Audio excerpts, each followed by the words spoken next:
is a presentation of Main Street Media, your source for news, sports, and information on Main Street in Middle Tennessee.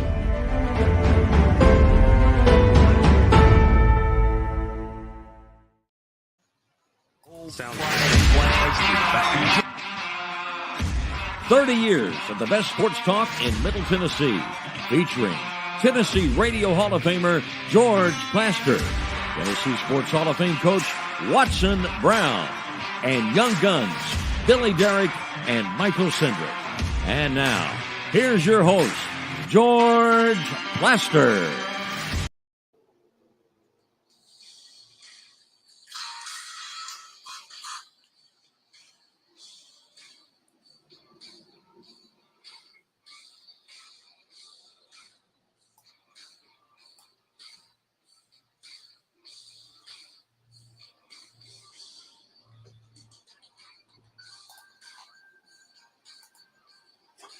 Hello again, everybody. Welcome in on a beautiful Monday afternoon in Nashville, Tennessee. Temperatures way up into the upper 70s. It is very nice out there, and for that we ought to be thankful, because tomorrow, about 100% chance of rain, which means it's going to rain. Let's say hello, call roll, begin up on the plateau, and say hello to Coach Watson Brown.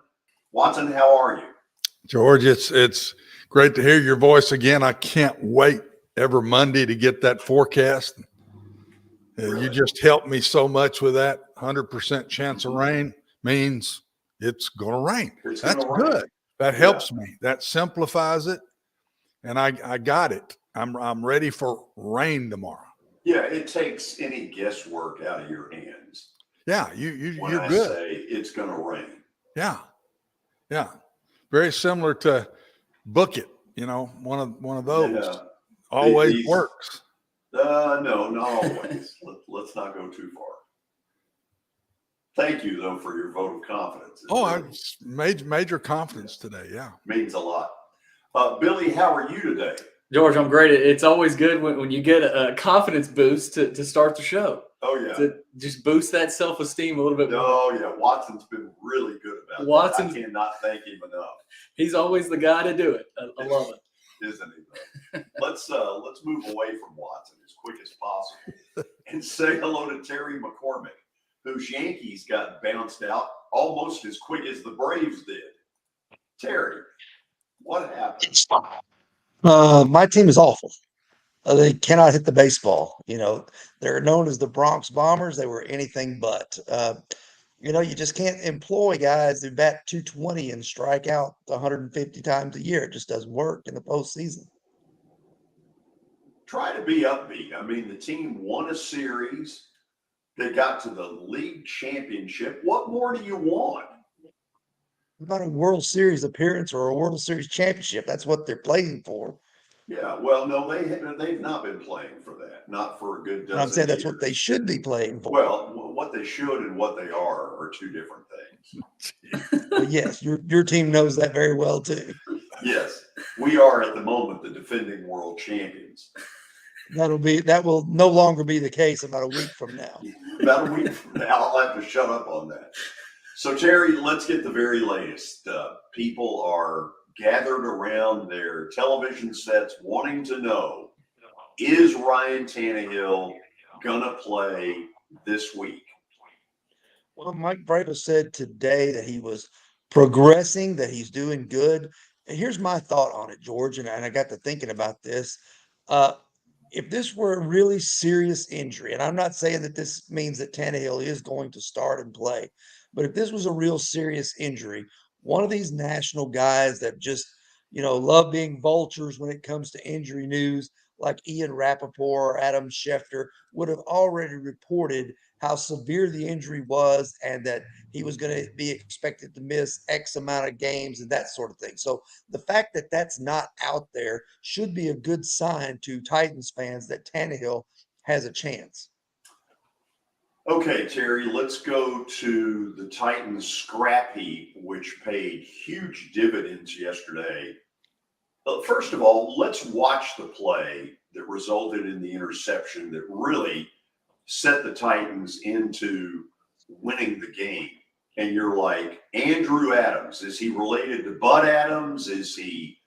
Who is this guy? He's a guy that's been around for 7 years on different teams. They found him on Tampa Bay's practice squad when I think it took place when Amani Hooker maybe got hurt a few games ago. He's come in, played fairly well, so they decided to put Hooker in the nickel spot because they'd been having problems at cornerback. So they put Hooker at nickel on Sunday, moved Roger McCreary outside, and then moved Caleb Farley out of the lineup. So that's what they went with, and it paid off handsomely because Adams not only had the interception, he had about 10 tackles. And then Hooker wound up with that late fumble recovery that they challenged and got the officials to overturn there. That pretty much sealed the deal in terms of the ball game. Terry, was there not also another scenario where a guy they've sort of picked up off the scrap heap caused a turnover or recovered a turnover?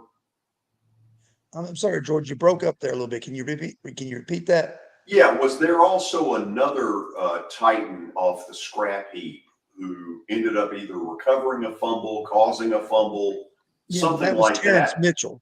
Okay, That was talk Terrence to me Mitchell. about him. He's been here for a few weeks too now. I think he came from maybe it was the Eagles practice squad or Jaguars practice. He came from another team's practice squad as well. He's a guy that's bounced around the league quite a bit. You may remember he's the guy that got torched in his first game against the Raiders when they just kind of stuck him out there after 4 days in the facility in place of Caleb Farley. And then they reduced his role. He only played in the dime package on Sunday, and he was able to force that fumble there late by Pittman, the one that Amani Hooker recovered to pretty much end the threat. Terry, help me with this. I sat in the stands yesterday in my tickets, and I got there early enough to see the Oiler part of the day. But in all honesty, they introduced, if I remember correctly, Warren Moon. They introduced Pastorini, and then the rest of them just had to stand there. I would have told them to take their line and shove it.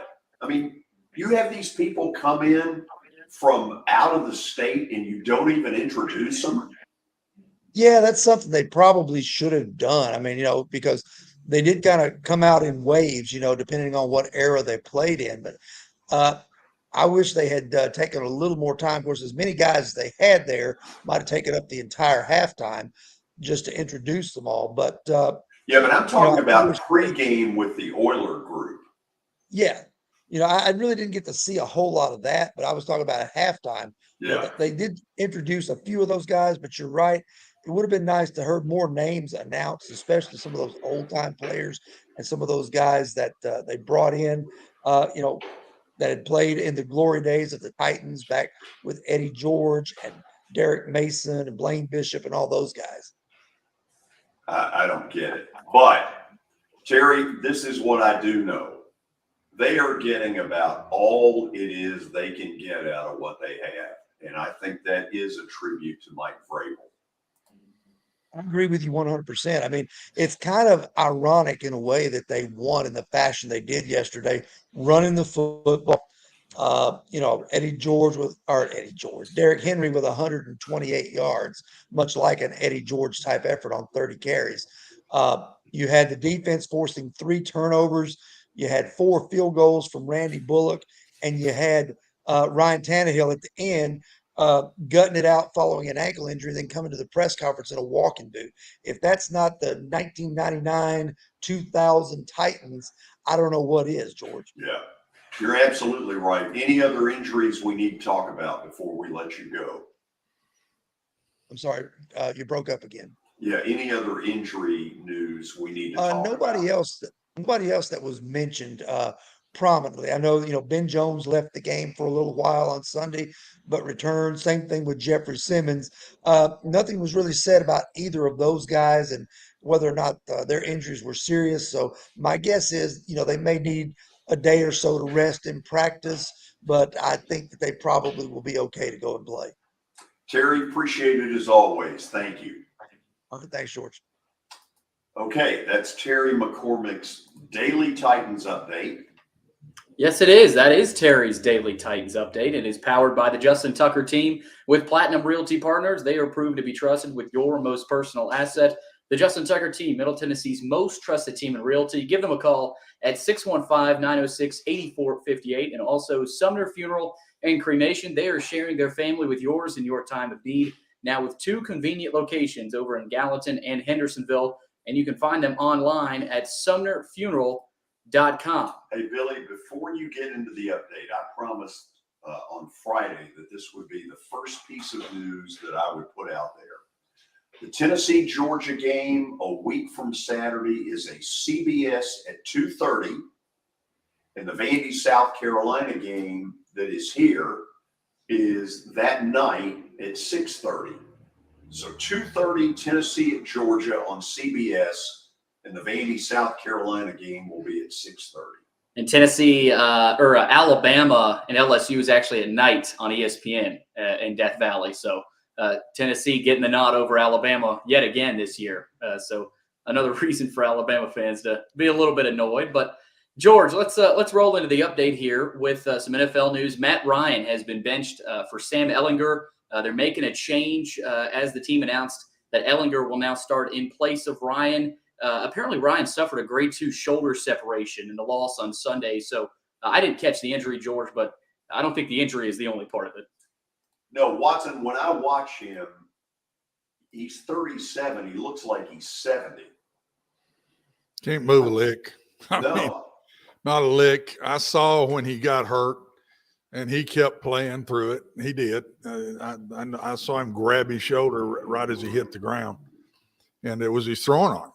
It's his throwing arm. So he's a tough kid too, but my gracious, he's never been able to move very well, George, but I think age has caught up with him. And isn't it amazing that the differences that by who you play with? Brady moves a little better than him, but not a lot.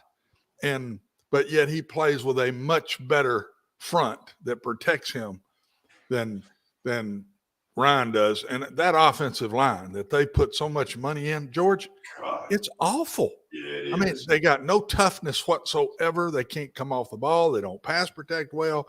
They don't show any emotion toward anything. I mean, I think that's where they're in real trouble. They can bench the quarterback. I understand them doing that. But, man, that offensive line, it's just – I've been watching them now for 5-6 weeks. They're just not very good. And that used to be their strong suit. I mean, they used to be able to lean on that offensive line. Not anymore.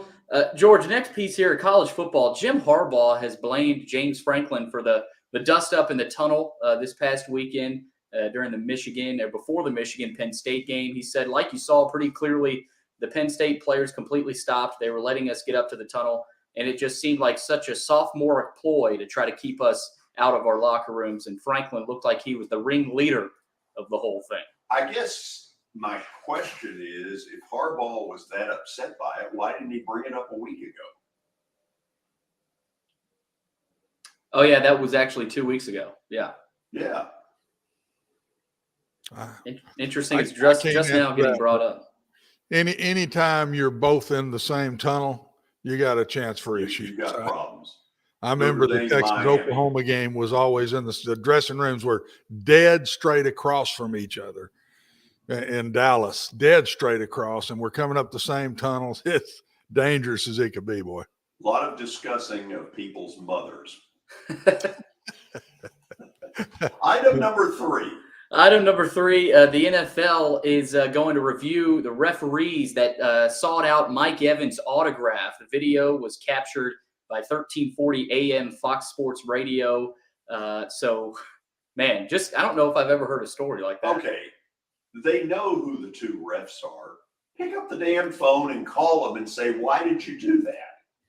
Why do you need to look at film if you already know who they are, and they do know who they are? Pick up the phone and just say, what were you doing? I don't even have an answer to this one. I've never heard of such. I mean, hey, I get you're in your career. You want different players change jerseys after games, but officials just can't. Image-wise, you just can't do that. They know that. They're humans. I know that they would like that and be able to have something from Tom Brady. Yeah, I call. If it was for a charity event, I would get it. Yeah, I can get it if they want it themselves for later on. But you just can't do that as an official. You can't do it. Item number 4. Steve Sarkisian, Texas head coach, is apparently sorry for missing the Eyes of Texas. As you know, Sarkisian said, "I owe an apology to Longhorn Nation. I made a mistake at the end of the game and not singing the Eyes of Texas when the game was done."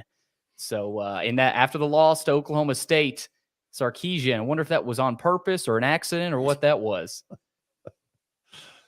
These are not what I would call life issues today.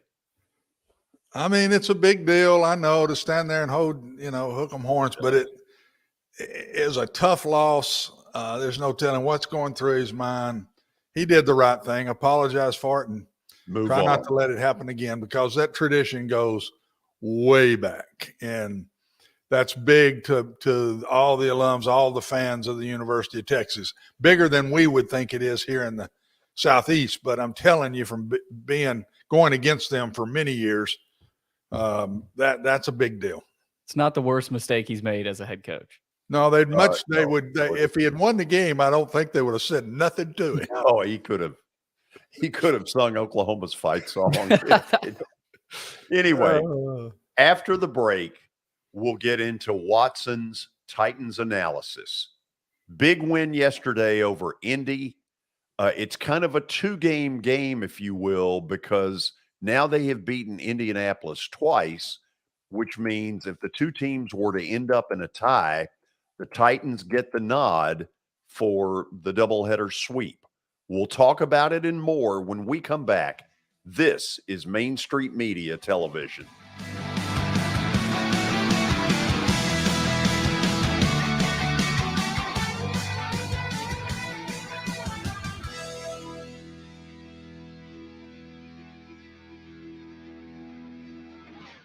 Buying or selling a home can be a very personal experience. Why not go with the team that receives nearly all of their business from referrals? Clearly a trusted name in real estate. The Justin Tucker team with Platinum Realty Partners has sold more than 500 homes in the last 7 years. Voted best in Sumner County multiple times. Proven to be trusted with your most personal assets. Call the Justin Tucker team with Platinum Realty Partners at 615-906-8458. The Justin Tucker team with Platinum Realty Partners, Middle Tennessee's most trusted team in realty. I highly recommend Sumner Funeral and Cremation because of their caring nature and attentiveness to detail. Pre-planning your funeral now will bring you peace of mind and less stress to your loved ones. When the chaos of losing you happens, your family can honor and celebrate your life, knowing things are happening just as you wanted them to. Pre-planning determines the details of your funeral, cemetery services, and can be less expensive. We are honored to serve you and are always here for you in your time of need. Sumner Funeral and Cremation. Traditional, affordable, dignified. SumnerFuneral.com. Jody Jones Dentistry can handle all your dental needs, from the basics to cosmetic procedures. All of this in the nicest dental facility I have ever seen. Jody has done it right. They're located conveniently at 55 Music Square East, and for an appointment, it's simple. Dial 615-259-5100 and tell them Plaz sent you.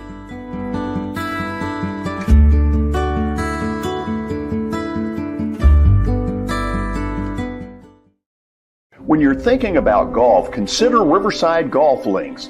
Under new ownership, the course has improved dramatically. It's now 27 holes, complemented by a 9-hole executive course.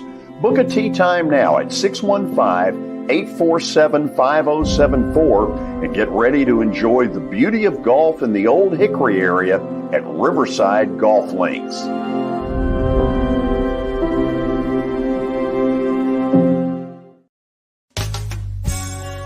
I'm Bart Durham. I was sworn in as a lawyer in 1963, and I've been working as a lawyer since then. We're a firm that does exclusively personal injury, a lot of tractor-trailer crashes.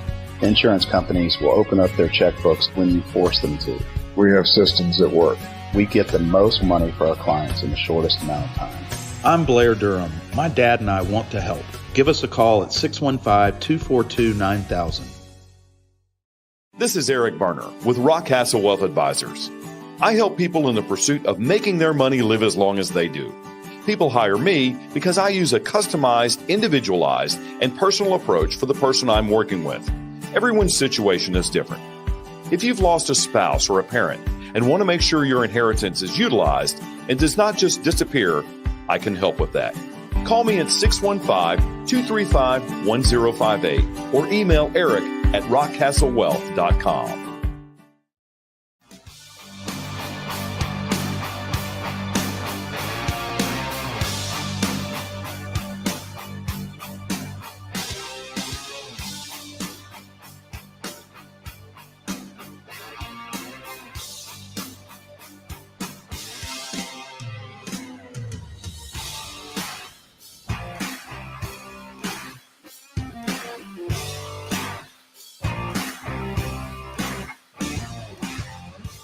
We're back, and let's take a look real quickly once again.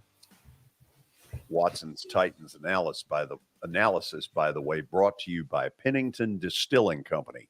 Shame on me for almost forgetting that. Let's take one more look at the interception that blew the game wide open.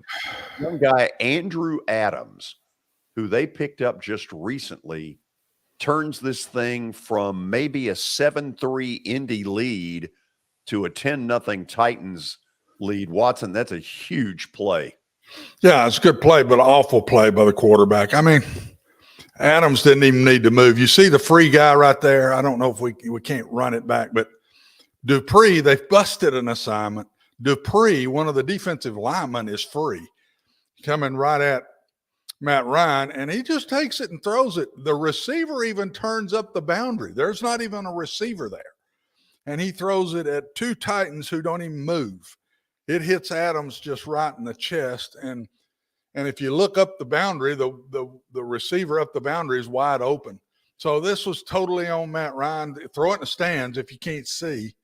But he just flips it out there nonchalantly after probably their best drive of the day. It was a long drive, and they'd gotten down inside our 20, and then he just takes one and just – I mean, it's just you're not going to win games doing stuff like that, and that's the reason I think you're seeing a new quarterback in Indy today. Yeah, Sam Ehlinger. So, Watson, let's talk, and let's start with item number one of your analysis. Tennessee tough. That. Just what we are. It comes straight from the Mike Vrabel. It's the way he played. I think it's the Belichick way that players respect because of the success of the Belichick way.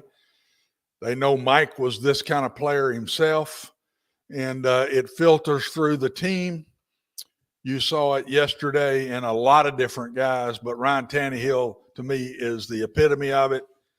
They just line up and they'll get up and play again. This team is mentally tough. They don't let a bad play get them down. They'll jump right back up and hit you again. I've seen linemen get run over in pass protection. Next play, they're up fighting them again. I mean, Ben Jones was hurting all day long. Their leader up front, the center, he goes right back in. He finishes the game just aggressive. You see, he'd get up off the ground, excited about knocking people down and running the clock out. It's what the team's built on. And it's going to win for them because the division is just so poor. I think they can win, George, on this principle if they just take care of the ball. They don't score a touchdown yesterday. They don't score an offensive touchdown yesterday and win the game. I mean, it's stuff that you don't see happening in the NFL very often, but it's the Titan way, and it starts from Mike Vrabel. They respect him, so they'll play for him, and they know that he did it, and they're going to go out there and do the same thing. But I think it also comes from Ryan Tannehill.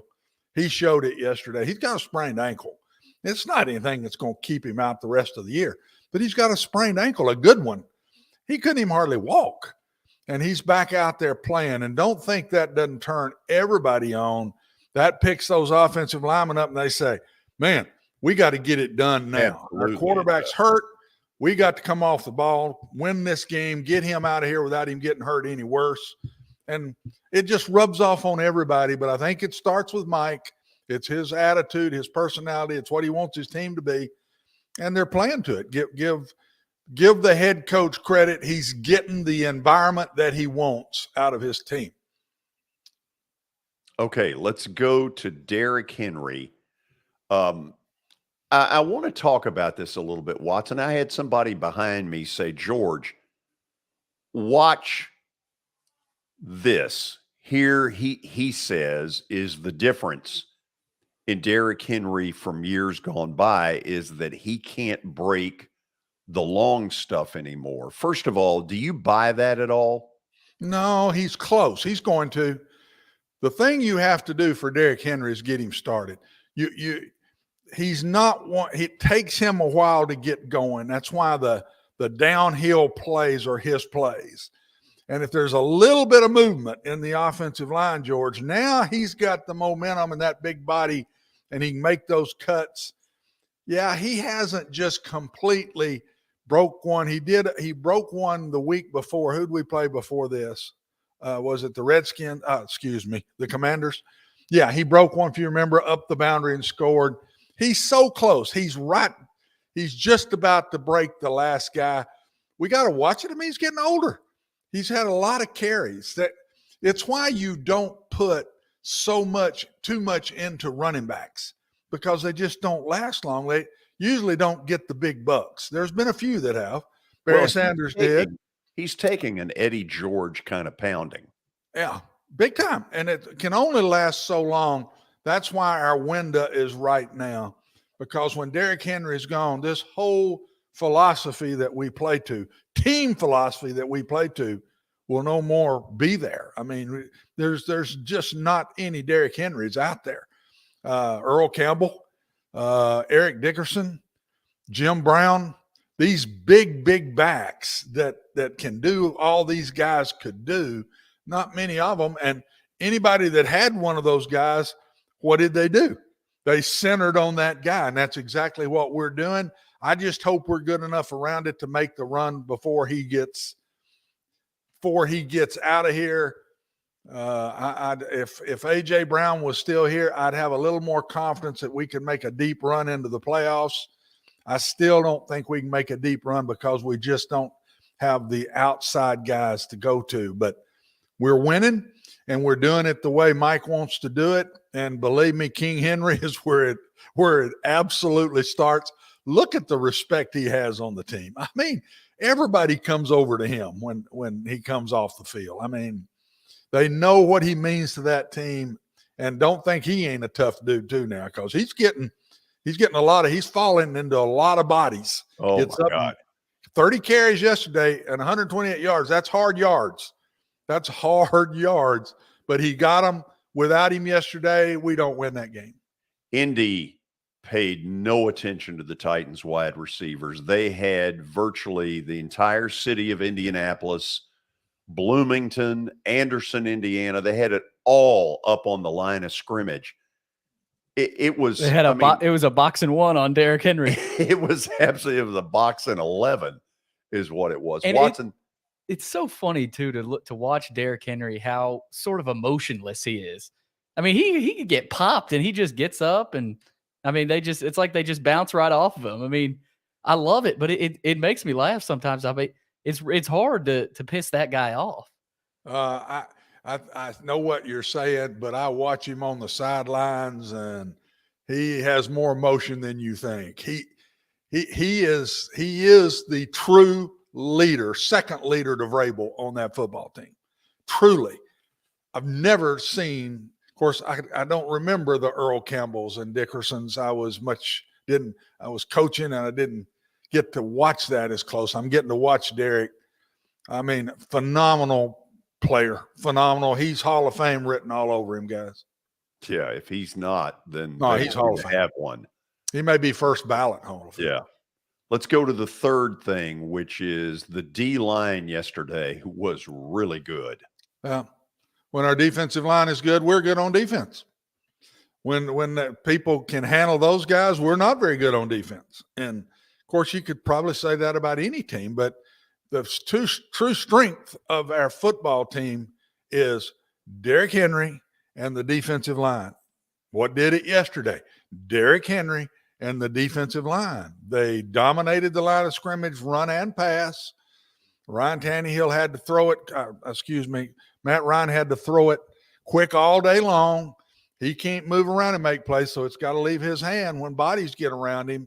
And they weren't. You knew they weren't going to win the game the way it was going. They had no control of the game on offense whatsoever. They'd tinker around and make some first downs, but and then Simmons gets hurt. He comes right back in the game. You watch other teams come and play us, they get hurt. You don't see them again. Our kids come back and play. Our guys, not kids. Our guys come back and play. Goes right back, I think, to Mike Vrabel, and they know that's what Mike did. They know that's what Mike would want them to do if there's any way they can get back out there unless they're injured. They're truly hurt. And they do. They go back and play. And Simmons went back in and right now, George, he is controlling everything. There's two people on him all the time. And now it's freeing up Autry and other things. Just how much better would be two guys missing that I think makes this team right back where we were. Landry and A.J. Brown. Yeah. Landry is a big miss right now. You don't see that explosion coming off corner. Bud Dupree is decent, but he's not Landry. He's not Gerald Landry. And we are missing that, but our defensive front is still dominating football games. Nobody runs the ball on us very well at all. Okay, let's go to the fourth because this is the negative. Watson, I would contend the Indies and Houston and maybe Jacksonville, you can get away with this. Our division sucks, and we all know it. But against good people, this isn't going to fly. No. I remember when we got in a playoff game one time, and I think we threw it 12 times, completed like 6. Baltimore. Won the game, but we knew it was going to catch up with us, and it did. It ended up catching up. I think it was Kansas City, wasn't it, the next week? We have got to develop some kind of passing game with protection. Every time we dropped back to throw yesterday, they're all over Ryan. We still have the same issues. We cannot drop back pass protect. The difference is we got a back and we run it good enough. We don't have to do a lot of it, and we don't. We'll call a screen in a passing situation. We'll run a draw here and there in a passing situation. We just don't do it a lot. And most of the passes that Ryan is throwing are off of the running game, which the pass rush is not near the same because they're reacting to a run before they see pass. So got a lot more time to throw. It's a major concern to me, George, as we go on. And I said it to you all off the air. I'm pretty sure I'm right. It's the first football game I've seen in a long time that I never saw a deep ball thrown by either team. Neither team threw a deep ball, just a rear back and throw one deep and see if you can go get it. And I don't know if I've ever remember a game where that happened, where both sides didn't do it. And we just tinker around in the passing game. And, we got it. We won, and that's good. But we're going to have to find a way to develop a better passing game when we have to pass. Our passing game on early downs is fine. It's a passing game when we have to pass that scares me to death right now. Okay, they apparently, at least yesterday, who knows from here on in, made the decision that they have so little athletic ability on the outside and so little numbers that they were really willing to use Malik Willis. Now, it backfired. It totally boomeranged on them. Watson, do you anticipate that was the last time we ever see that? I hope so. That's not the answer. You can't put a guy in for a play here and a play there. I just wouldn't do that. I'd let him learn to play quarterback, and because what happened yesterday may happen again before this year's over. Well, sure. I mean, Ryan took some big shots yesterday, George, right before the half. That one he got sacked on right before the half. Now that one hurt, And he's tough and he gets up, but we could very well need Malik Willis, and he needs to play quarterback. What? Gosh, I give them all the credit in winning the game, playing to their strengths. I think the coaching staff's doing a very good job right now. But that call, gosh, that thing could have killed us. That thing could have lost the game. We got an injured quarterback that's got to come out from under the center real quick and hand a speed handoff off to a backup quarterback that's not even played in a critical situation in the game yet, and we fumble it. Duh. I mean, I did not understand the call when it was called. Makes no sense to me. Okay, next up is Houston. That's a 3:05 start down there at that big old stadium they've got in Houston, which is beautiful. The problem is I think the Texans are playing better under Lovey. Now, they fell apart in the second half against the Raiders, but what I saw in the first half is a fairly dangerous football team, even though their record is 1 win, 4 losses, and 1 tie. Mike Vrabel will join us. We'll hear his press conference when we come back. This is Main Street Media Television.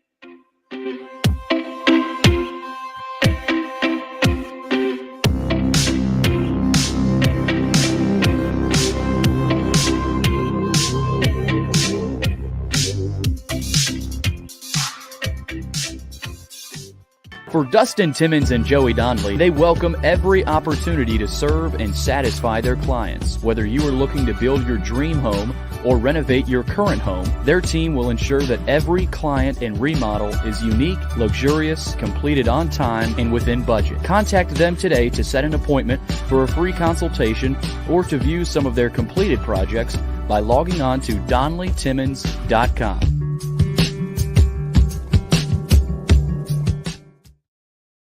At WellSkin Dermatology and Aesthetics, we pride ourselves in providing access, innovation, and a patient experience second to none. Access to care and treatment when you need it. Innovation with medical-led cosmetics and various on-site technologies for full-service treatments with a customer experience that is calming, casual, and effective. Independently owned, providing medical, surgical, pediatric, and cosmetic dermatology and more. Visit WellSkinMD.com to schedule your appointment today. WellSkin Dermatology and Aesthetics. Access to healthier skin.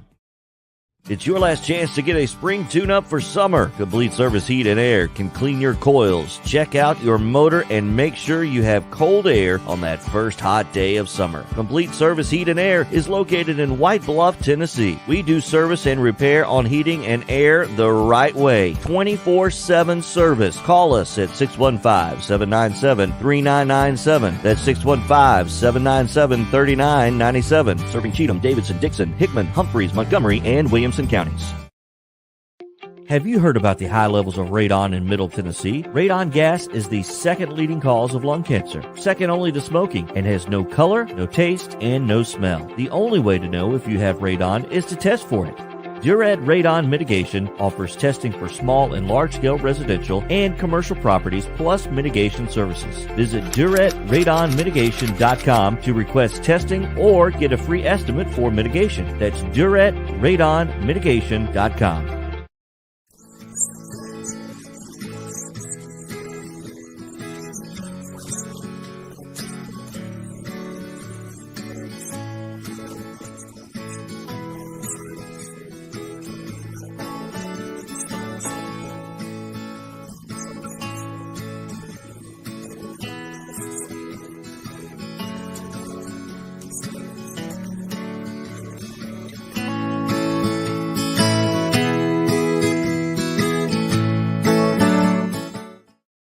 Since 1865, the First Baptist Church of Gallatin on Winchester Street has served its community by catering to the least, the last, and the lost, providing a church of welcome used by God to save the lost, transform the saved, and impact its community. As a proud multi-ethnic congregation, Pastor Derek Jackson personally welcomes you to join them in fellowship Sunday mornings at 8 in person or at 1045 in person or online at firstbaptistgallatin.org. First Baptist Gallatin on Winchester Street, serving with open arms as a true church of welcome.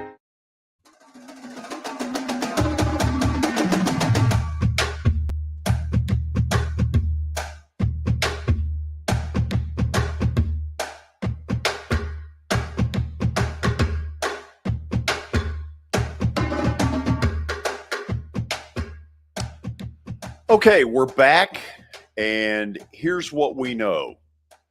The Titans are dull, deathly dull, but at the moment, they are the leader in the AFC South. So the question is, would you rather be dull and do some winning or be exciting and do a little losing?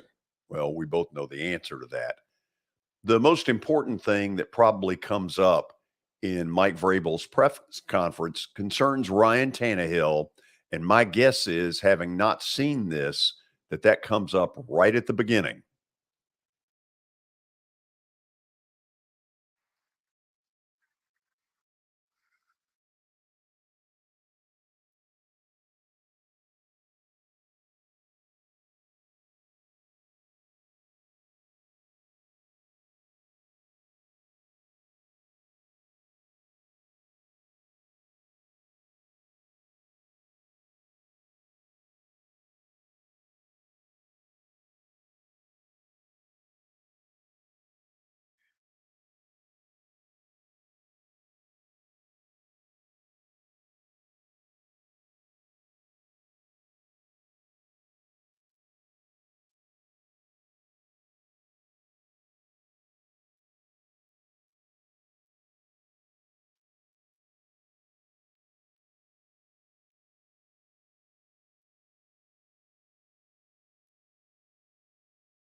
Ryan's toughness yesterday, but to be able to finish in game and kind of step up and make a big throw to Austin late, how important was that? And would he one of those guys refuse to not finish?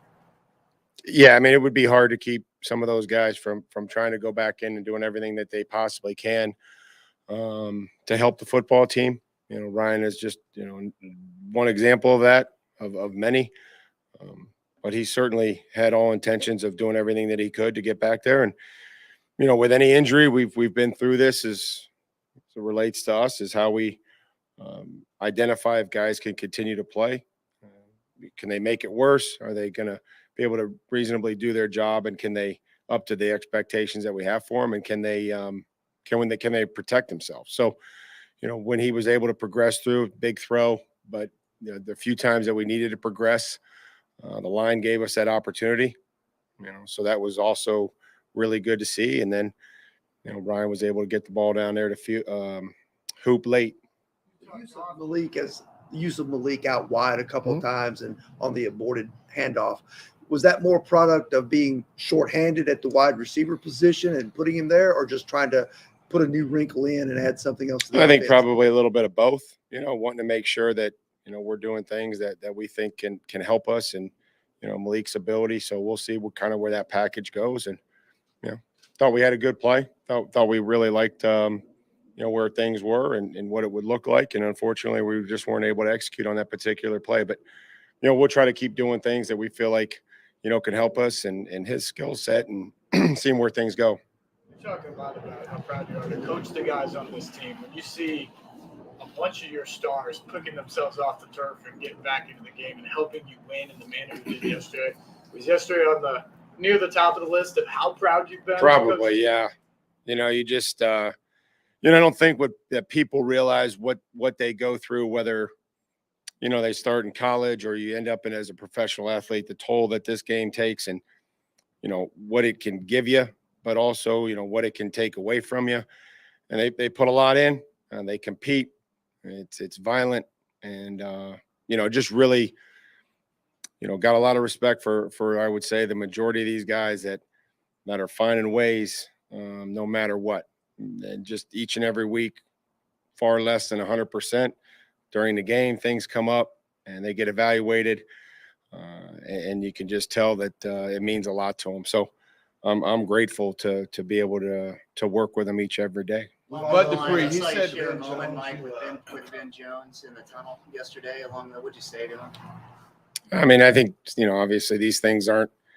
I just appreciate them, and that'll stay between me and Ben, But I just you come to work every day, you hear a lot of hours, and you get a lot of respect for guys, the way they are as people, the way they are as teammates and players and parents and husbands. And so, to be able to see what it means to these guys, it's not just another game. It's not just a paycheck.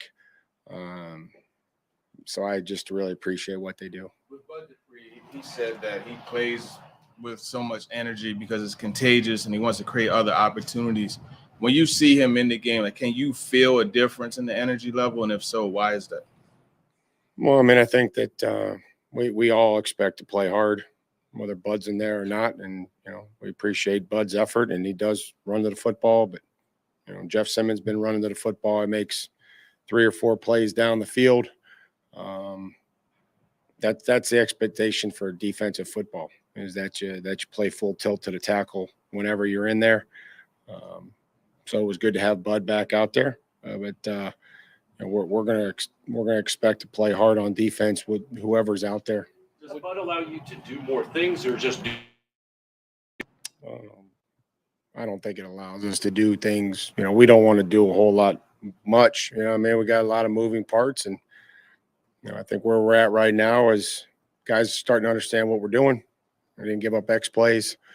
A couple times we gave up leverage, but a couple of times we were man coverage and we're really tight. And then the zone execution, I thought, was much better than it was in previous weeks.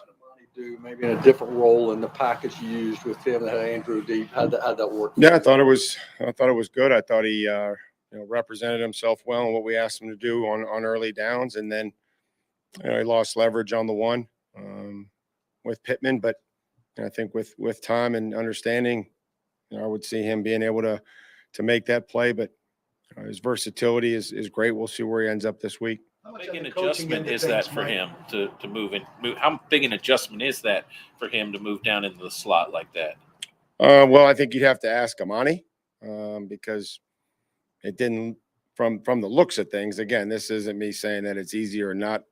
It's just from the looks of things, he looked like he handled, what we were asking him to do fairly well from a communication and an execution.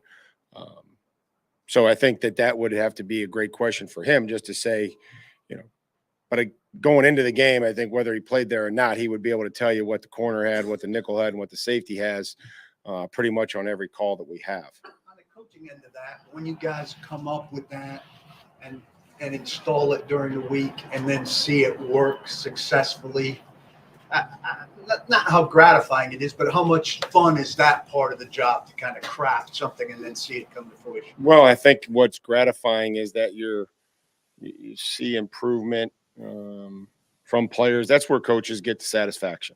You try to spend countless hours, thinking about technique, thinking about, hey, how would I do this? How would we expect the player to reasonably do this? They use the technique. It works. They have success. You continue to build small victories, and then you can make significant changes because there's buy-in. When players see improvement, they know that you can help them and that they trust you. And then we're all working on the same page. But we don't sit around and pat ourselves on the back. That's not what we're about. We're trying to help the players and make sure that we're putting them in positions to help them succeed, and they go out and execute. Okay, so we're not going to pat ourselves on the back, but Watson, I have been saying for weeks that a team that lacks offensive firepower has got to find a way to get Austin Hooper involved, and yesterday they did, and I don't think they win that game without those catches. Probably not. I mean, I've not understood that either. And why you pay money to bring him in if you're not going to use him. And maybe yesterday will stop all the trade rumors. But I mean, I think Mike is getting everything out of his team, and that's all you can ask as a coach. I always thought, George, I know we probably got to go, but I always thought the two main things that you have to have with your players is they have to respect you and they have to trust you. That's the two biggies. And I think Mike has that right now. They respect him. They listen to him when he says, this is the way we want to do this, whatever. And I think they trust him. All my former NFL players, I'd say, what is it up there with a coach? If the player thinks that coach can help them, they'll do anything in the world and listen to him close. If they don't think he can help them, they'll throw them out quicker than you can say hi to. And Mike has that respect and has that trust right now. I think that's the difference in winning games that they are right at this moment on a 4-game winning streak over some of the other teams is his players listen, try to do what he says, and they play their hearts out. Okay, after the break, we'll have stat of the day. Then we'll get into all of the college football stuff, and we'll give you the very latest on the Tennessee-Georgia game, which is a week from Saturday, and we now know when and where as far as television viewing. Stick around. This is Main Street Media Television.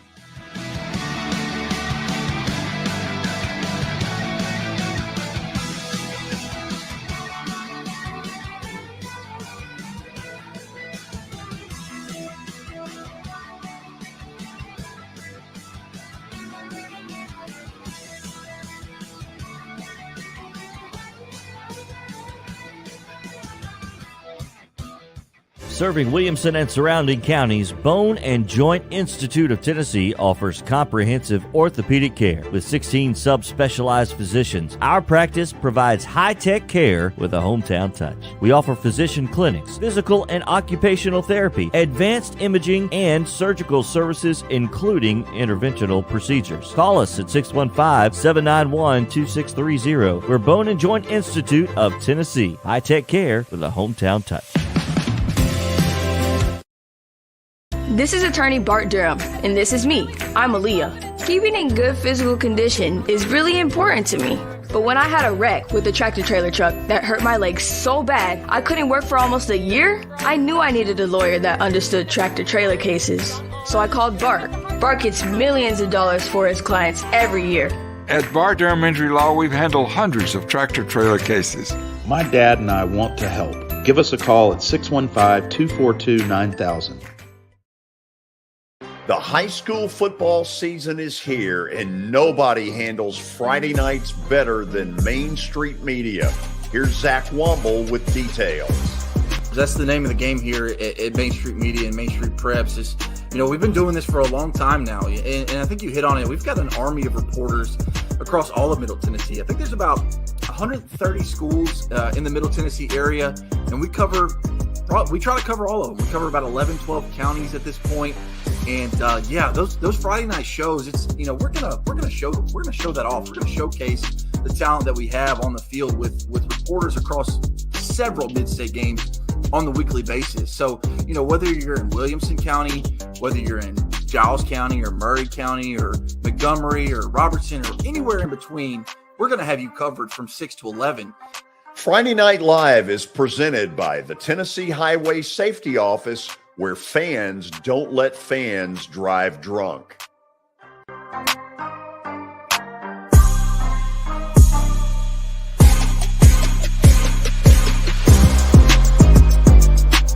At Sumner Funeral and Cremation, our mission is to serve families as our own, celebrate the life of their loved one, and help begin the healing process. My whole family, including my wife and my mom and siblings, were very happy with the treatment that we received. I would highly recommend Sumner Funeral and Cremation. We offer funeral, burial, cremations, and pre-planning services. Sumner Funeral and Cremation. Traditional, affordable, dignified. SumnerFuneral.com.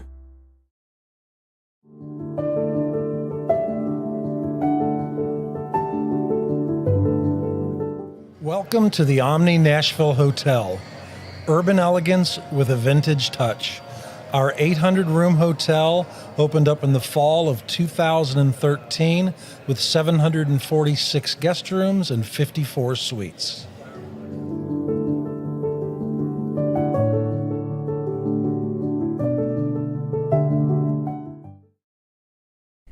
Hey everyone, I'm John English. This is Keith Wallace, and we would like to welcome you to John English Antique Sports and Cards in Shelbyville, Tennessee. We specialize in graded and ungraded sports and non-sports cards, vintage wax boxes, and unopened cases. We have a large selection of PSA graded cards. We also specialize in old sports collectibles, baseball, football, basketball, golf, and tennis. You can find it all at John English Antique Sports and Cards. We are happy to be associated with Nashville's greatest sports antique, George Plaster.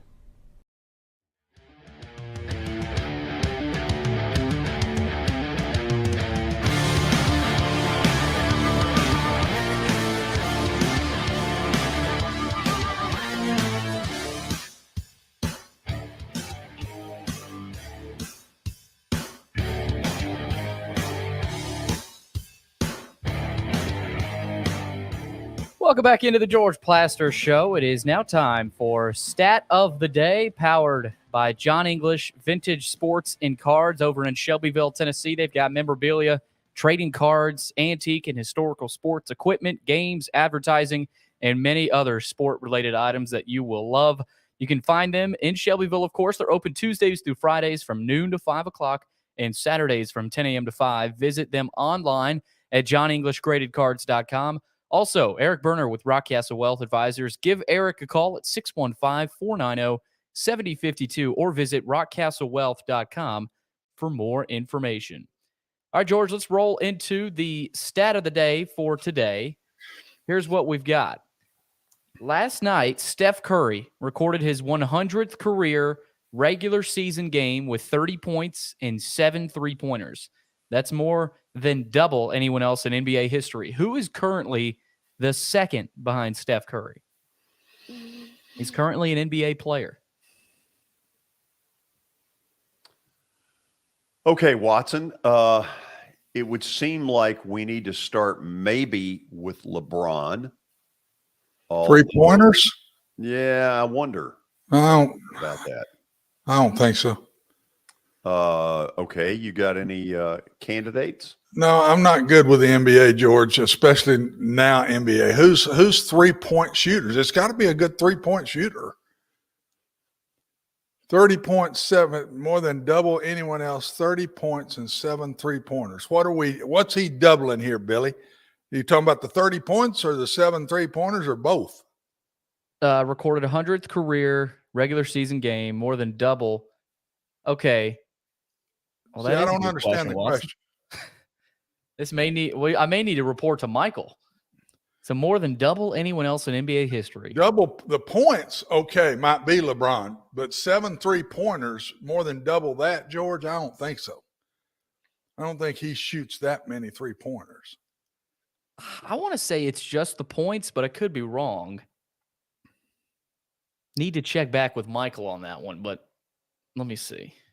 Oh, it doesn't matter. What the heck? Anybody else other than LeBron you can think of? I don't.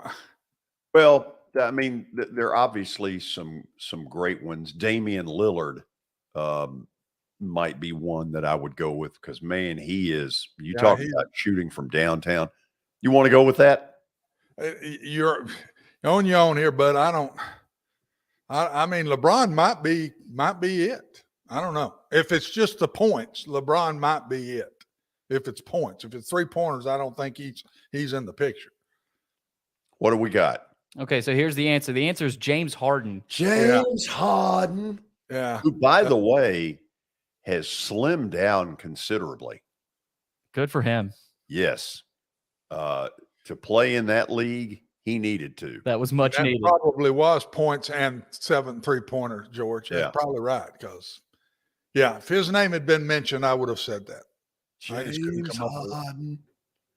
So we are now approaching the 5 o'clock hour. Yes, we are. And I think we're there, George. We have reached the 5 o'clock hour. It is powered by Middle Tennessee Bone and Joint. They combine state-of-the-art orthopedic service with a family atmosphere. Whether it's a sports injury, a sprained ankle, or a major joint replacement, MTBJ has the staff, training, and equipment needed to take care of any patient in any circumstance. Visit them on the web at mtbj.net for more information. Okay. First of all, the Tennessee-Georgia game, it's now official, will be a week from Saturday, 2:30 start time on CBS. Now, that should not come as any surprise. Maybe the only piece of this that would be a surprise is that CBS decided to go afternoon as opposed to prime time. Watson, any other thoughts there? My thoughts are, I hope everybody up in Knoxville ain't talking about Georgia. I'm telling you, Kentucky had a week off. This is the game of the year for them. They hate the Vols with a passion, especially in football. Well, both sports, football and basketball. Don't overlook the Cats now. I think this is going to be a tougher game than the Georgia game. I think they're going to beat Georgia. I think Georgia can't score with them. But this one scares me if they've been patted on the back through last week, and it didn't matter because UT Martin couldn't play with them no matter what happened. This team can play with them, and I'm telling you, this one scares me for the Vols. Okay. With that in mind, tomorrow, Tony Basilio will join us at 4:20 for his weekly visit. And then at 5 o'clock on the button, Dick Gabriel, who is as wired into University of Kentucky stuff as any human being going, he will join us at 5. We will have this Tennessee-Kentucky matchup covered and covered well. Now, let's get to the college football playoff. Each week at this time, Watson presents his 4, and now maybe a few more to talk about. So, Watson, as you can see in that graphic, you've got a 1 playing a 4 and a 2 playing a 3. And take a look at what you have matched up. Isn't that amazing? And they both play each other yet. They still right now have to play each other before this season's over. Right. But that's where I got it. I did not think Clemson as a 4 was anywhere close. Michigan had an open date. But the way they dominated Penn State, 400 yards rushing against Penn State, that's unbelievable to me. And so therefore, Clemson's a distant 5. And if there wasn't a loss with Alabama, I'd have Alabama in front of them. But Tennessee's on the heels of 2. And if they just get through this one, I think they'll end up 2 after 2 more weeks from now. And Ohio State is still 1. They've got to go to Penn State. Normally that's been a hard game for them, but something is missing at Penn State this year, George. I don't know. They don't seem to me on either side of the ball to be as physical as I've seen the Penn State teams be in recent years. And I don't think Penn State can play with them. Once you get by that one, really, truthfully, you're looking at Michigan and then who they would play in the championship game, but I don't see anybody on the other side. So I think Ohio State and Michigan are going to settle it, and then Georgia and Tennessee are going to settle it. And in some ways, if Tennessee wins at Georgia, I think it's hard to go back and play Alabama again, even though they can beat them. They've got better skill than Alabama. But Alabama's the only team so far they play that can score with them, and that was proven on that day. And Tennessee will have a shot if they lose to Georgia, I think, to still make the playoff if Georgia beats Alabama. Take a look again. Take a look again. If Watson's scenario, and admittedly we're in October, so a lot of things can change, but can you imagine the popularity of Ohio State playing Michigan a second time and Georgia and Tennessee playing in Atlanta, which is where that round of the playoff would go? Yeah. Of course, that's a neutral site. Yeah, sure it is. Yeah, buddy. Yeah. Can you imagine? But there'd be a lot of orange in there now. Yeah, I think it would actually be a neutral site since Tennessee is. There'd be a lot of orange getting that place. And what's that? 2.5 hours down the road from Knoxville. So really that it's just hard to beat somebody twice. So it's going to be interesting to see what goes down here. But there's a lot of good games to go, and Alabama looked better on defense the other night. They looked more poised. They look like the old Alabama. Tennessee can make you look bad now. I'm telling you, the Tennessee skill is really good, and it's showing out more and more as this season goes on. I don't think anybody has the weapons. Ohio State, anybody has the weapons that Tennessee has on offense, George. Nobody. Nobody in the country has better weapons than Tennessee. And that's what everybody's struggling with right now. They can't cover those guys. Yeah. They just can't cover them. They get caught in those one-on-one situations because of all that Tennessee does, and they can't cover them. Nobody has yet. And I don't think Kentucky can score with Tennessee, but I think Kentucky's going to play them better than anybody so far. Anybody. Well, they're going to they can put it in the four-corner stall. And it's the Kentucky style game. Yeah. The Kentucky style is a little bit of the Titan style. That's the way they play. And they have played the passing teams better than some of the others have done, George. And remember now, they should have beaten Ole Miss. They blew the game. They outplayed Ole Miss in Oxford.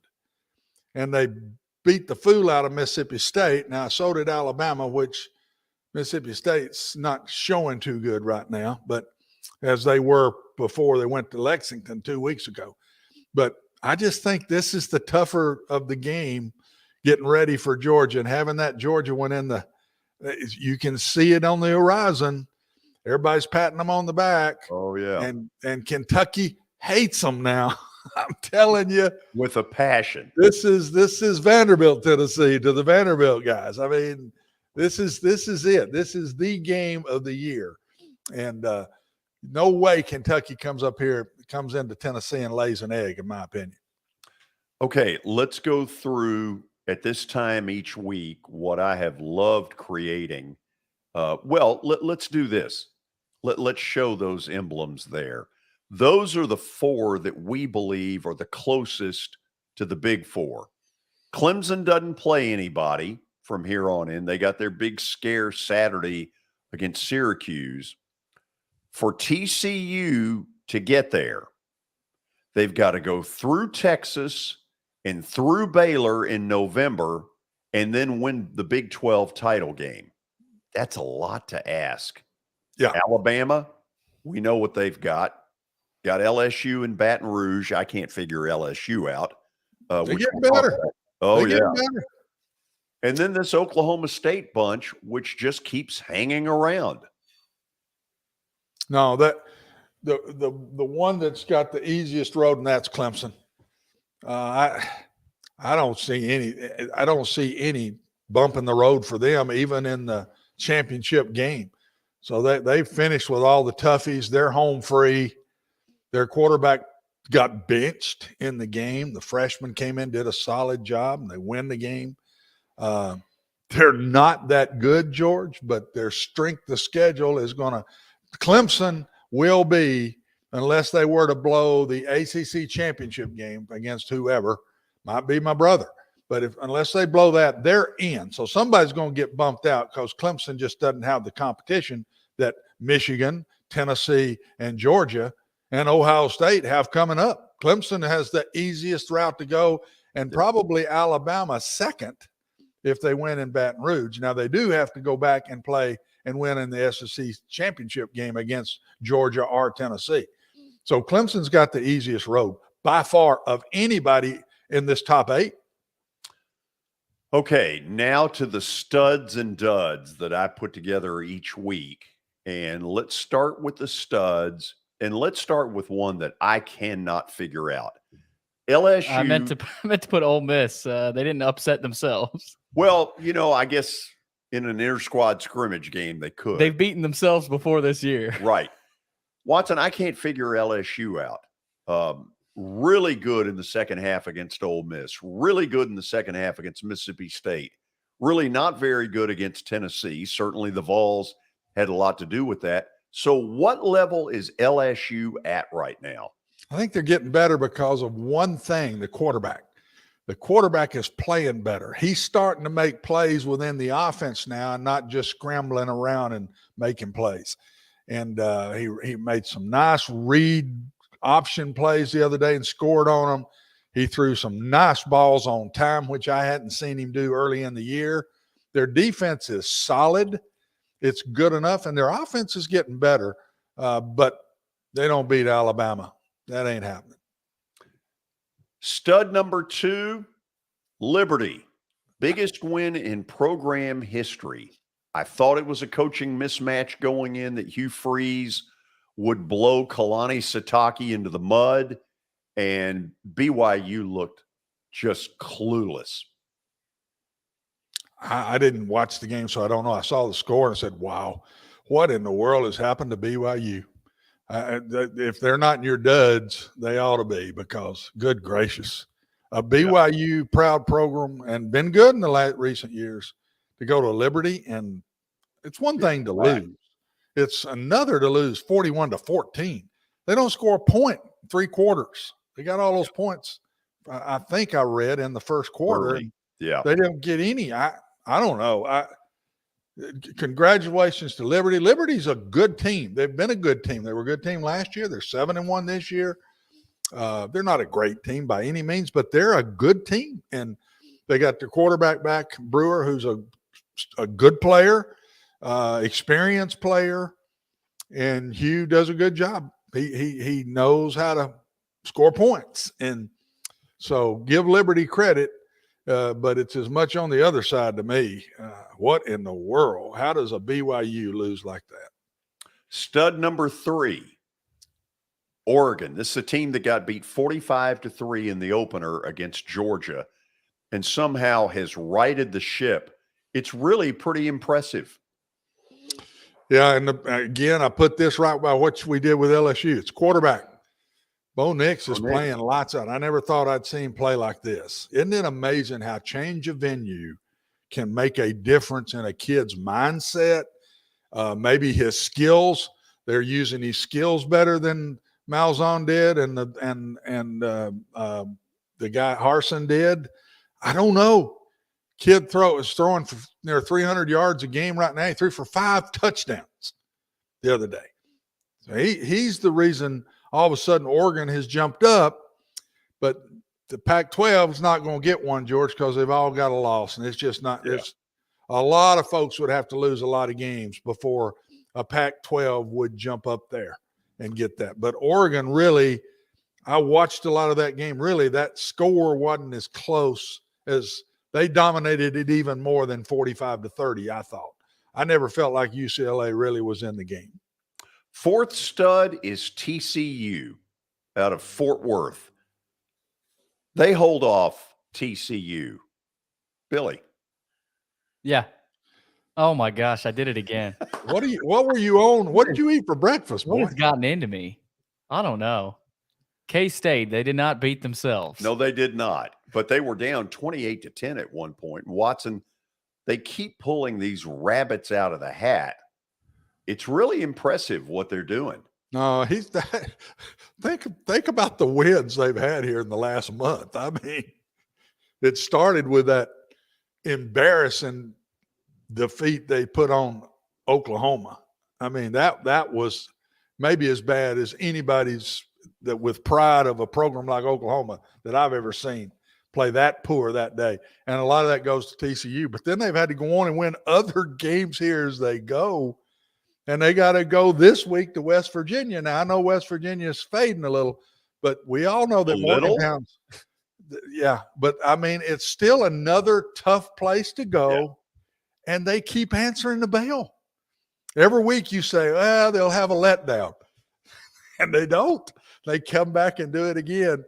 But they still got to go to Morgantown, still got to go to Austin, and still got to go to Waco. That's not an easy route to go to stay undefeated. But give them credit. I agree with you 100%. That might be my top stud, what they have done. And remember, they were down. Gary Patterson got fired a year ago. They've been down here the last 3 or 4 years, and, man, have they straightened the ship, and not just straightened it. They lead the conference right now. Now to the duds, and we begin with Jimbo. It's, I don't know. It's sad to watch them play. I don't say they're not playing hard, but they just don't play good. And the offense is just, gosh, it's bad.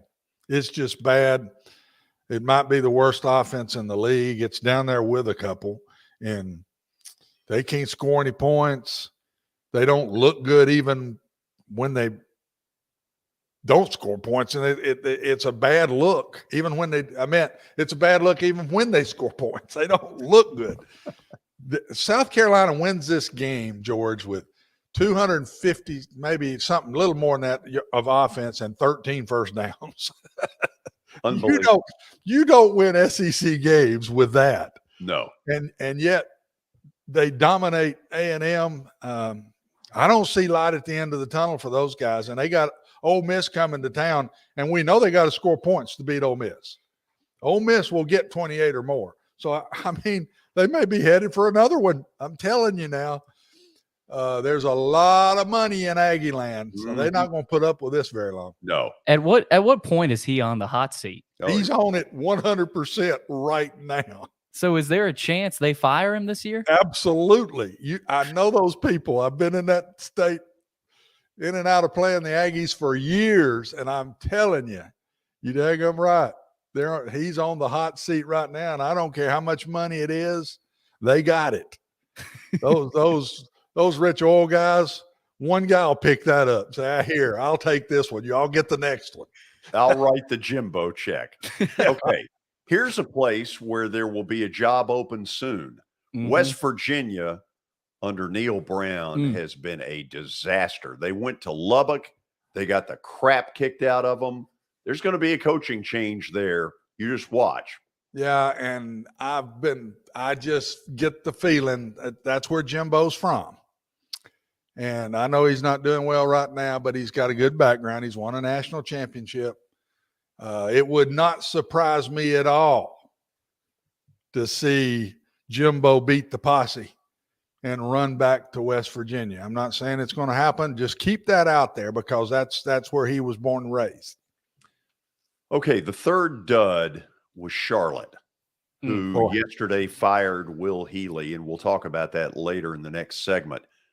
FIU has been one of the worst teams in Division I. Mike McIntyre inherited something that may have been even worse than what Clark Lee inherited at Vandy, and yet Charlotte got drubbed. Yeah, that's two good friends there, George. Will Healy and Mike McIntyre. And yeah, I'm proud for Mike to get it turned around a little bit and taste the win a little bit. And poor Will, that's tough. He's 34 years old. That's just hard. It's hard to get fired in the middle of a season. It never happened to me. I think it would be really hard if it ever did. And I feel for Will. I think he gave it all he had, and I wasn't real positive when he took that job. That's not an easy place. They started a program like I had to, and it's just hard. It's hard to get over that first hump. It's hard to get over the first hump, and he just wasn't able to do it. The last dud could have been BYU, but I went with Miami. I don't blame you. Really? Good Lord. There's another one they paid eons of money to get to leave Oregon to go to Miami, where he played, where he coached. He's home, and Duke drubs them. I mean, they haven't looked good. Of course, I watched a lot of Mac's game a couple of weeks ago, and honestly, they should have won that game. They didn't look good in that game. They lost to Middle Tennessee, for gosh sakes. No disrespect to Middle, but it's Conference USA to ACC, Power 5, and Middle drubbed them. Got me, buddy. I can't. Yeah. I don't know how in the world, but they're most definitely a dud.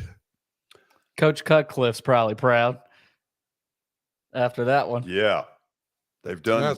It's David's guys, and I didn't think Duke had any fairness at all in firing him. I just didn't think it was right. But he ought to be proud that he's left good players there for them to turn this thing around quick and get going. And Duke is one of the surprise teams. And honestly, Mac wins against Duke two weekends ago by 1/4 of an inch. A kid with 8 seconds catches a ball, and when they get a close-up of his toe, it's a 1/4 of an inch from the white of being out of the end zone. So Duke came that close to winning that game. And they were up 4. North Carolina had to score a touchdown. Okay. With that in mind, we'll get some more college football talk when we come back. So stick around. This is Main Street Media Television.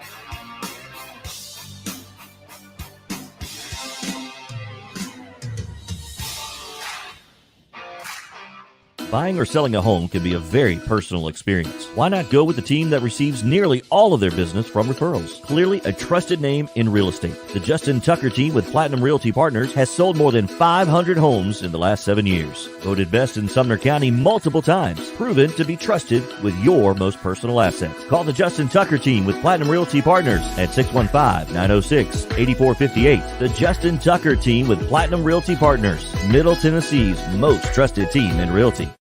I highly recommend Sumner Funeral and Cremation because of their caring nature and attentiveness to detail. Pre-planning your funeral now will bring you peace of mind and less stress to your loved ones. When the chaos of losing you happens, your family can honor and celebrate your life, knowing things are happening just as you wanted them to. Pre-planning determines the details of your funeral, cemetery services, and can be less expensive. We are honored to serve you and are always here for you in your time of need. Sumner Funeral and Cremation. Traditional, affordable, dignified. SumnerFuneral.com.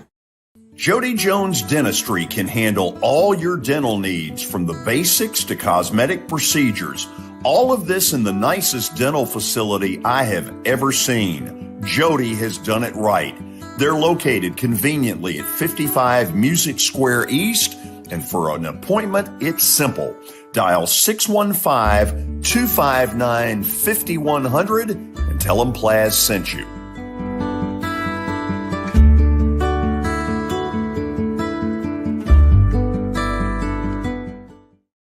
When you're thinking about golf, consider Riverside Golf Links. Under new ownership, the course has improved dramatically. It's now 27 holes, complemented by a 9-hole executive course. Book a tee time now at 615-847-5074 and get ready to enjoy the beauty of golf in the Old Hickory area at Riverside Golf Links.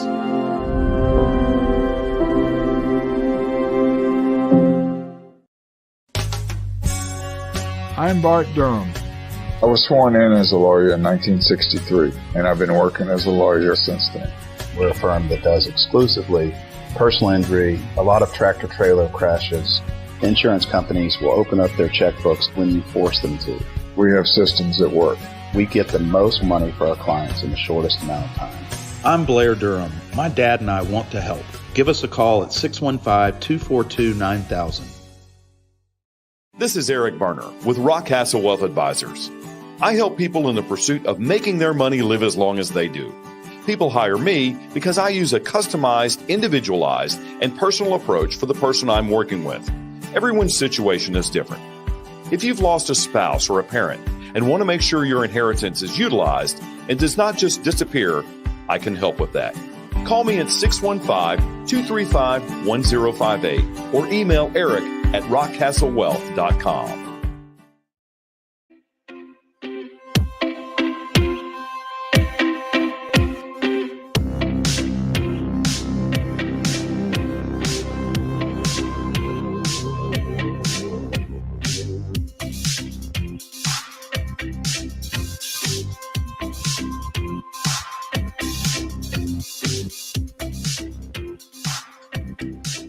Okay, we're back. And Watson, let's start with Ole Miss, who I thought got pushed around and just flat out physically got run over in the second half by LSU. I was disappointed in what I saw out of the Rebels. Yeah, if you remember in the underdogs, that was between that one and South Carolina. I thought all the 6-7 point things were all gone, the good ones, and so I was really disappointed. Everybody wondered because Ole Miss hadn't played anybody and really should have lost to Kentucky. That one was kind of laid in their lap a little bit. I'm not sure now. I still see the same problems. They don't stop the run very well, and they don't throw the ball very well, George. And I think they'll end up being a middle of the pack team in their division and probably end up 9-3, something like that, before it's all said and done. I think they got another couple of losses in them. Alabama for sure, and then Mississippi State will be a possibility too. But they're going to be a solid team, go to a good bowl, but they're not top 10 in my opinion. Isn't that really, if we're honest, isn't that really the ceiling at Ole Miss? I would say that with Lane there and the way he scores points, there could be a year where he sneaks up there and gets in a championship. But gosh, George, I mean, you got to get by Alabama, Auburn, and LSU. Auburn will be back. That's not going to stay the way it is. That's way too strong a program. And that West Side and then A&M, when they get going right, that's a tough division, boy. I'm telling you. You're right. The Ole Miss Mississippi State thing is just, it's hard to get past middle of the pack. I think every once in a while one of them might, but just no way in a consistent way to beat those people. Okay, we've been seeing it now for 5 to 10 years that if you don't have a quarterback on the college football level, you are screwed. You used to be able to mask it a little bit better. Watson, A&M doesn't have one. I think Ole Miss takes care of them this week. If he's 3-5, something is going to come to a head soon. How do you think it ends up playing out? I think he'll get one more by the skin of his teeth. I think he'll get one more, but he's got to get it turned around, George. And he is recruiting real well, but it don't matter. If you don't have a quarterback, which he didn't, Max Johnson was his best bet, and he was playing pretty good. I think if he'd stayed healthy, I don't think they lose to South Carolina. I think that they'd be better than they are. But once he went down, to me, they don't have one. First thing he better do if he gets to stay is go get one. And he's going to have to go to the transfer portal because you're relying on a freshman to come in here and run this program with against what they got to play in that West Side all the time. No freshman's going to do that. We saw the Vanderbilt freshman struggle Saturday with that. I mean, a true freshman coming in, jumping into the SEC week in and week out, near an impossibility to take you to where the A&M fans expect you to go, and that's championships. Okay, you took the words right out of my mouth. Clark Lee surprised me Saturday. He benched A.J. Swan, who is going to be one of those quarterbacks who other schools are going to be calling saying, do you want to go through 2 or 3 more years of this misery? Come play for us, and you're going to have a lot of fun. With that as a backdrop, were you surprised? No, he's trying. I mean, what a great opportunity to get the thing off your back. But I said it last week. You can't score one offensive touchdown and win an SEC. Just not going to happen. Coach Lee's going to have to find an offense that gets up in the 30s, George. They've got to do that. This kid's got a chance to be that guy to get them there. But a freshman, it just catches you. I'm telling you, it's really hard to do. You're on the road. Missouri's pretty decent on defense, but all the SEC teams are. And you get on the road, things aren't going good. Coach Lee had a chance to win the game. He's got a guy that's played well for him, and he made the switch trying to win the game. I can't blame him on that whatsoever. I don't think that'll hurt the psyche of Swan at all. He's got to understand I got a lot to learn. When things aren't going well, I got a good guy behind me that's been playing in this league for a long time, and accept it the right way, and he'll be fine. But it did not surprise me watching the game. They were getting nothing done on offense at all. They didn't block a lick in that game. No, and after the game, it was actually reported that AJ's dealing with a concussion too. So I'm not sure if he was benched before they knew, or did they let him play? I'm not sure the timing of that, but it don't matter.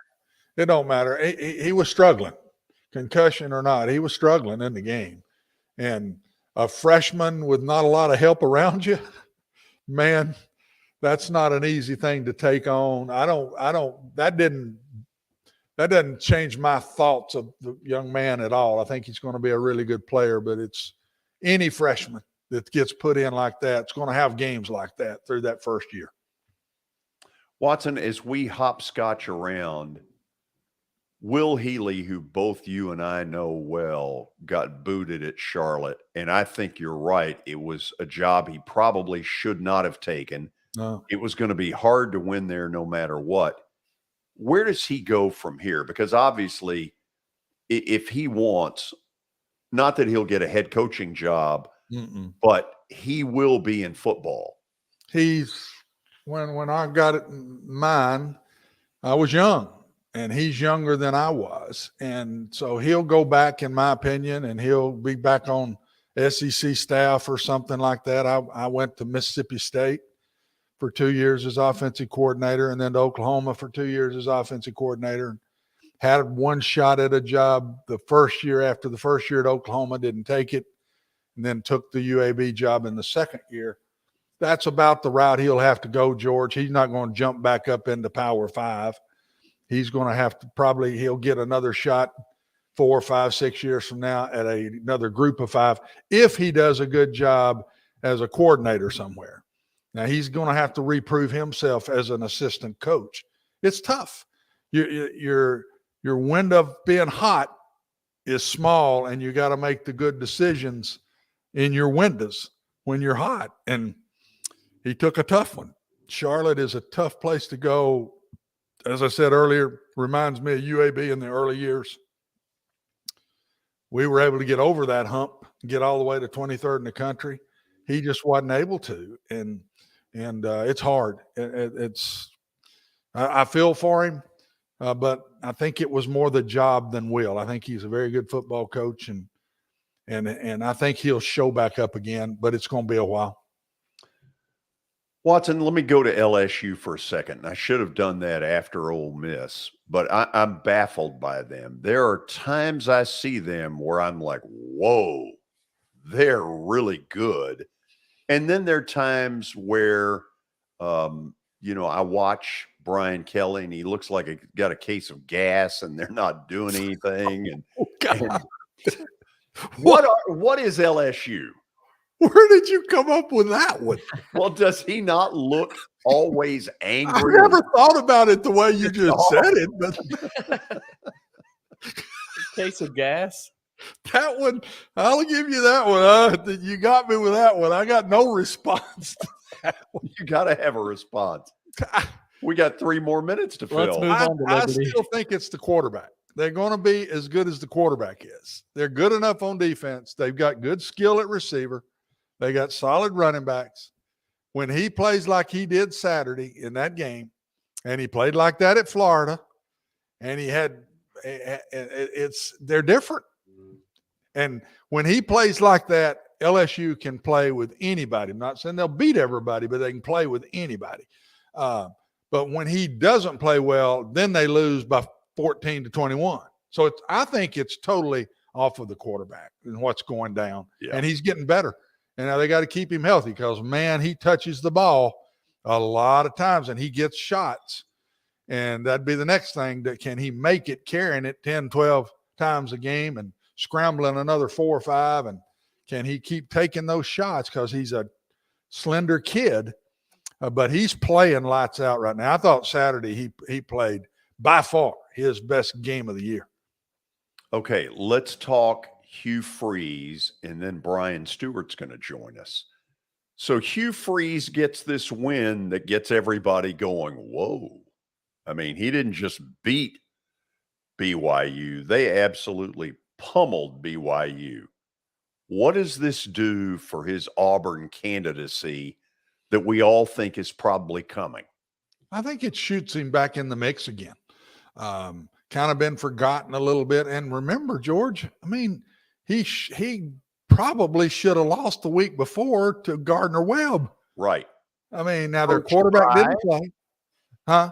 Coached by Trey Lamb, one of my former quarterbacks and former assistant coaches. But he honestly should have lost the game. Go look at the stats of that game and you'd be shocked. But he didn't have his quarterback. Goes back to something we say every week, doesn't it? Quarterbacks, man, they're the difference in college football right now. But yeah, I think he's back in the mix again. Probably won't lose again, maybe one more or something. So he's going to have a nice record again. He's got to be in the mix for some of these Southern jobs, in my opinion. Yeah. So Brian Stewart looked like Adam Schefter on the phone, working a deal, working a source. Let's bring him up, see if he's got a smile on his face after Bama rebounded. Always. That's right. How you doing? I'm doing great, man. I've got a smile on my face because we've got a Bama win this weekend where Bama actually looks like Bama again. I mean, for all intents and purposes, they did shut out Mississippi State. I don't care what that touchdown at the end signifies, but either way, we got a win in Tuscaloosa and we got a win at Nissan Stadium yesterday, which was just phenomenal with homecoming and all the good stuff going on, and to beat the Colts for the 5th time in a row. I mean, who would ever thought that day was coming with all the years with Peyton and Andrew Luck and everybody else that they ran out on us. So I got a piece of news for you. Okay. Before you get into actually doing the commercial, guess who I talked to today? Please tell me it was Eli Gold. Bingo. Yes. How's he doing? He's getting better. I'm not going to get into all the health stuff, but he's getting better. I was really fired up. I had sent him a message, texted him, because that's what I've been doing. And 5-10 minutes later, I look at the phone and there's Eli, and I'm like, what are you doing? So he's getting better. I'll leave it at that, but I'm encouraged. Well, I have no idea what, all is going on other than everybody's just hoping and praying that man gets back in the booth and is able to call these Alabama games. It's our prayers are with him.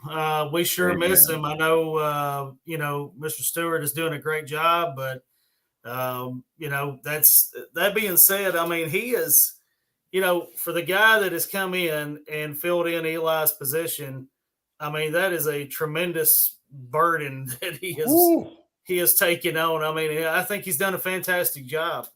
Chris is a very talented announcer. Yeah. That's hard because Eli has become one of those living SEC legends. He just has.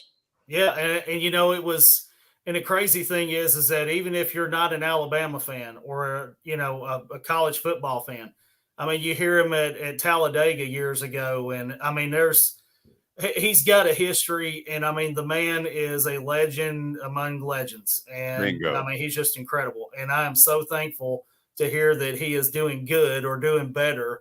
And hopefully we'll get that jewel back up there in the booth here before the end of the season. Tell me what's going on in your business.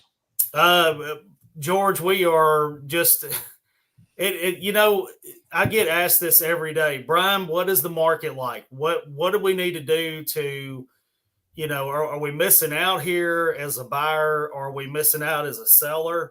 There's no missing out. I mean, it's all about need. Families get bigger, families get smaller. People want to invest money in other things than the stock market. Lord help them if they are investing in the stock market. But real estate has always been a constant if you want to invest. And we all need, for whatever reason, our family growing, we need a larger home, or we're downsizing because the kids are going to college or whatever. So there's always a need in real estate for a bigger home, smaller home, whatever. And that's what we're there for. I know as well as everybody else what is going on with the national market as far as our interest rates and how everybody's saying it's a collapse and everything. Well, I'm here to tell you it's not. We are still wheeling and dealing over here. We are still making deals for our buyers, getting good money for sales of homes for their sellers. I mean, things are still happening. It's just a matter of finding somebody that actually has their finger on the pulse with what's going on in the real estate market. And the other thing is that we offer options for people that don't necessarily want to sell outright. We can do property management. We can basically get you that mailbox money coming in each month. I mean, who doesn't like that? Go to the post office or go to your mailbox and actually receive money from somebody instead of having to mail it out. I mean, that's a fantastic feeling.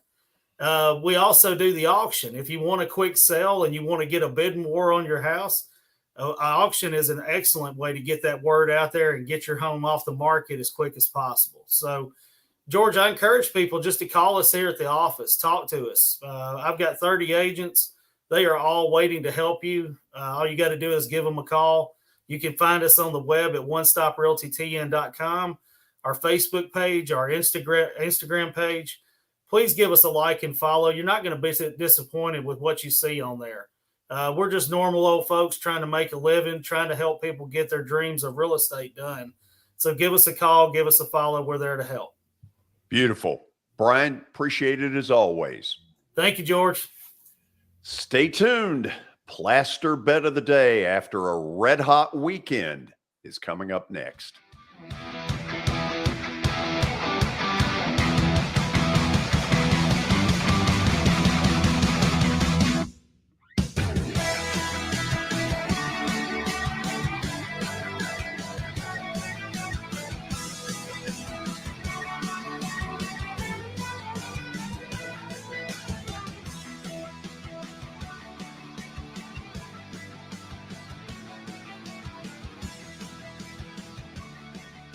Serving Williamson and surrounding counties, Bone and Joint Institute of Tennessee offers comprehensive orthopedic care with 16 subspecialized physicians. Our practice provides high-tech care with a hometown touch. We offer physician clinics, physical and occupational therapy, advanced imaging, and surgical services, including interventional procedures. Call us at 615-791-2630. We're Bone and Joint Institute of Tennessee. High-tech care with a hometown touch.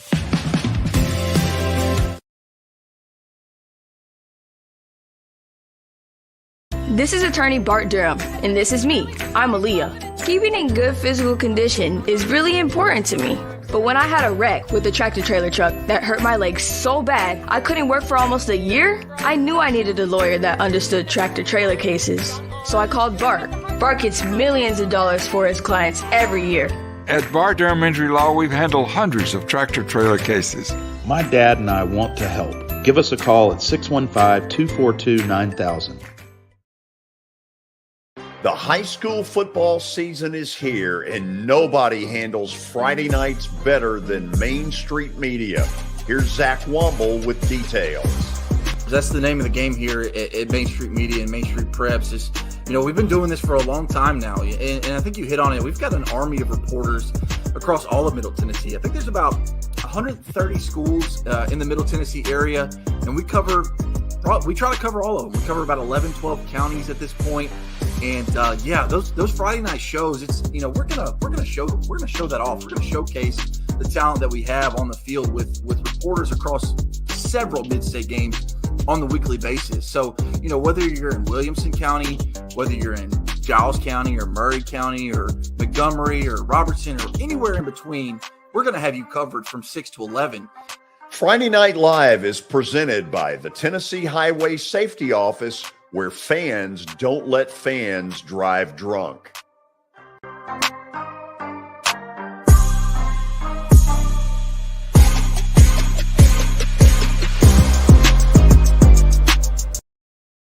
At Sumner Funeral and Cremation, our mission is to serve families as our own, celebrate the life of their loved one, and help begin the healing process. My whole family, including my wife and my mom and siblings, were very happy with the treatment that we received. I would highly recommend Sumner Funeral and Cremation. We offer funeral, burial, cremations, and pre-planning services. Sumner Funeral and Cremation. Traditional, affordable, dignified. SumnerFuneral.com.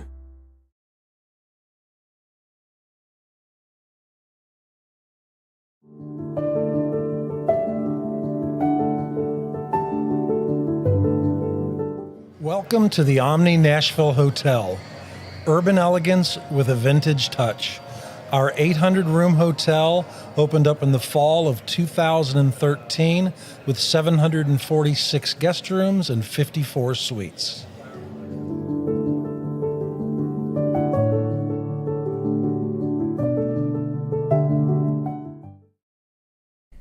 Hey everyone, I'm John English. This is Keith Wallace, and we would like to welcome you to John English Antique Sports and Cards in Shelbyville, Tennessee. We specialize in graded and ungraded sports and non-sports cards, vintage wax boxes, and unopened cases. We have a large selection of PSA graded cards. We also specialize in old sports collectibles, baseball, football, basketball, golf, and tennis. You can find it all at John English Antique Sports and Cards.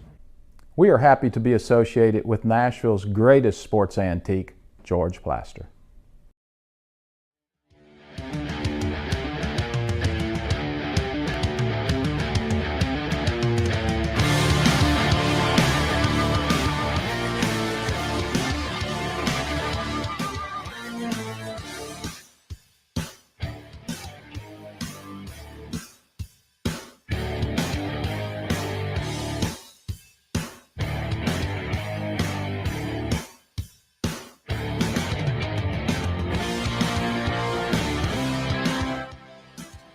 Welcome back into the George Plaster Show. It is now time for Plaster's Bet of the Day, powered by Bart Durham Injury Law. They have aggressively protected the rights of a broad range of victims of car accidents and personal injury in both Tennessee and Kentucky.